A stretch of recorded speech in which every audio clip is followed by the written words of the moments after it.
Hi everyone, today we will talk about how to fix or how to solve Snapchat glitch.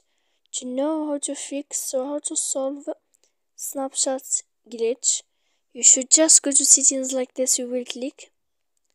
After that, in this page, you will go to apps, default apps, app settings. When you will see this list here, you will go down to find the application of Snapchat and you will enter. Then in this page here, you will go to click for stop.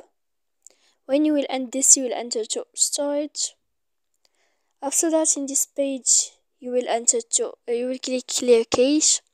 Then you will go to click clear data, and after all that, you can turn off your phone. So please don't forget to support us by like and subscribe. See you next time in another video, and thank you for watching.